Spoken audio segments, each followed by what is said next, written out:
Terima kasih Anda masih di Kompas Petang bersama saya Cynthia Rompas. Saudara Brigjen Endar Priantoro yang sempat dicopot oleh Ketua KPK Firly Bahuri kembali bertugas sebagai Direktur Penyelidikan KPK. Keputusan Brigjen Endar Priantoro kembali bertugas sebagai Direktur Penyelidikan KPK berdasarkan surat keputusan Sekjen KPK tertanggal 27 Juni 2023. Kepala Bagian Pemberitaan KPK, Ali Fikri menyebut keputusan KPK untuk menarik kembali Brigjen Endar sebagai Direktur Penyelidikan dengan pertimbangan untuk menjaga harmonisasi dan sinergi antar penegak hukum.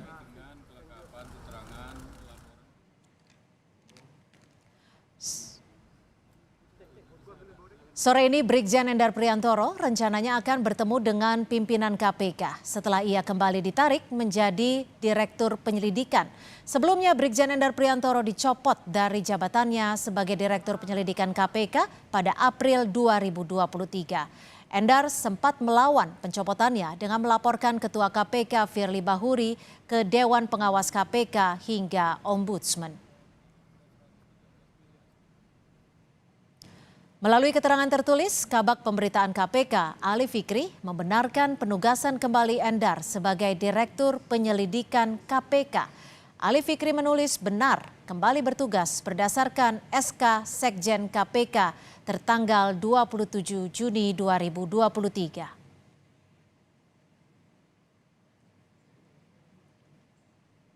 Lebih lengkap terkait penarikan kembali Brigjen Endar Priantoro sebagai Direktur Penyelidikan KPK, kita bergabung dengan Dian Silitonga di KPK.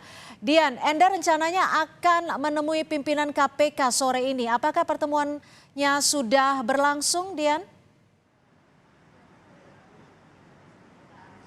Ya, Cynthia, betul sekali. Rencananya Brigjen Endar Priantoro ini akan datang sore hari ini ke Gedung Merah Putih KPK untuk bertemu dengan pimpinan KPK usai dirinya kembali akan bertugas sebagai Direktur Penyelidikan KPK. Nah, pertemuannya belum berlangsung karena sampai dengan saat ini Brigjen Endar Priantoro juga belum tiba di Gedung Merah Putih KPK. Seperti yang Anda sampaikan tadi, Cynthia, bahwa memang Brigjen Endar Priantoro ini akan kembali bertugas di KPK sebagai Dirlidik setelah kita tahu sebelumnya ini Brigjen Endar Priantoro sempat dicopot dari jabatannya melalui SK Sekjen KPK pada 31 Maret yang lalu. Nah, melalui pesan singkat sebelumnya Brigjen Endar juga menyampaikan kepada wartawan bahwa kembalinya ia bertugas sebagai Dirlidik KPK ini setelah dirinya menempuh mekanisme banding administratif kepada Presiden Joko Widodo. Nah, memang mekanisme banding administratif ini merupakan langkah terakhir yang bisa ditempuh oleh PNS ketika keberatan atau tidak puas dengan keputusan pemberhentian sebagai PNS atau sebagai pegawai pemerintahan dengan perjanjian kerja. Nah, banding administratif ini nampaknya disetujui atau diterima oleh Presiden Joko Widodo karena memang Kepala Bagian Pemberitaan KPK Ali Fikri ini juga telah mengkonfirmasi bahwa pertimbangan Brigjen Endar bisa kembali bertugas di KPK adalah untuk menjaga harmonisasi dan juga sinergi antar penegak hukum dalam upaya pemberantasan korupsi. Kita akan pantau sama-sama nanti kedatangan Brigjen Endar ke gedung KPK dan pernyataan resmi dari KPK terkait dengan kembali bertugasnya Brigjen Endar maksud saya sebagai Dirlidik KPK. Cynthia. Baik, terima kasih atas laporan Anda. Dian Silitonga, jurnalis Kompas TV melaporkan langsung dari Gedung KPK Jakarta. Dan saudara, untuk mengetahui apa sebenarnya yang kemungkinan terjadi serta yang melatar belakangi KPK kembali menempatkan Endar Priantoro sebagai Direktur Penyelidikan KPK setelah sempat diberhentikan. Kita akan mengulasnya bersama mantan Wakil Ketua KPK Saud Situmorang. Selamat petang Pak Saud, terima kasih sudah bergabung bersama kami di Kompas Petang. Ya, selamat petang kembali Kompas TV. Ya, Pak Saud, kalau Anda melihat rentetan peristiwa kembalinya Brigjen Endar ini, apa yang Anda lihat dari keputusan ini?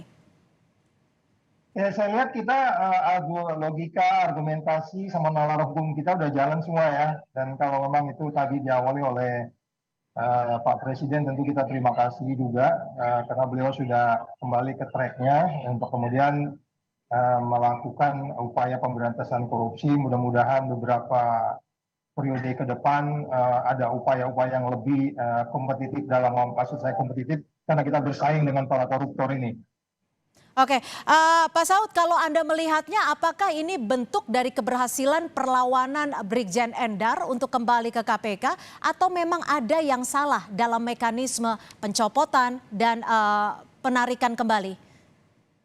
Iya, dalam kebijakan publik apa aja bisa salah, apa aja nggak bikin kebijakan juga bisa kalau kebijakan publik. Tapi yang paling utama adalah karena ini penegakan hukum, karena ini pemberantasan korupsi, karena ini terkait dengan hak-hak setiap orang, apalagi Undang-Undang KPK yang baru itu sudah mengatakan di situ azasnya adalah berdasarkan HAM, sehingga saya pikir ini sudah kesadaran kita bersama, baik itu pengambil keputusan di dalam hal ini karena KPK sudah dibawa Presiden langsung, saya pikir ini langkah maju yang kita harapkan bisa kemudian ini sustainable. Jangan lupa memberantas korupsi itu sustainable. Itu persoalan utama kita, saya pikir.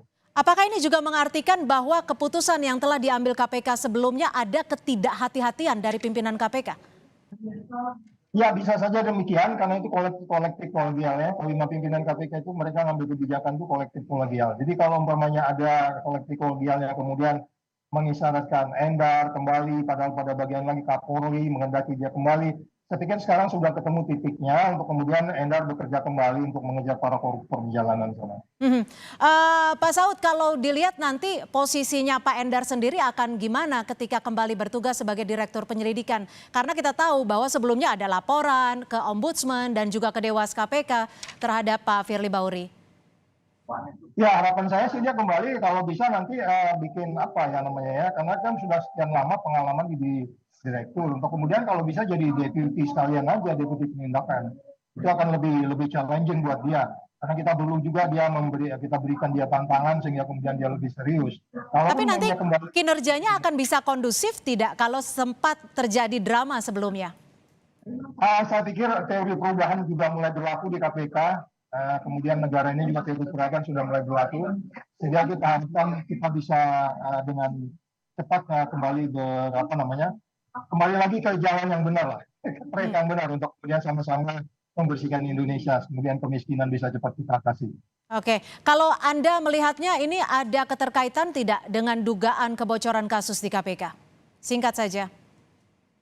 Saya belum bisa memastikan itu ya, karena itu diperlukan sebuah saya tidak sampai mengakses informasi sedetail itu. Tetapi yang paling baik adalah bahwa kemudian kalau sudah ada kebijakan yang berubah, kita menghargai itu, kita mengapresiasi itu untuk kemudian KPK secara keseluruhan termasuk kepimpinannya sampai staf di bawah melakukan perubahan-perubahan yang signifikan.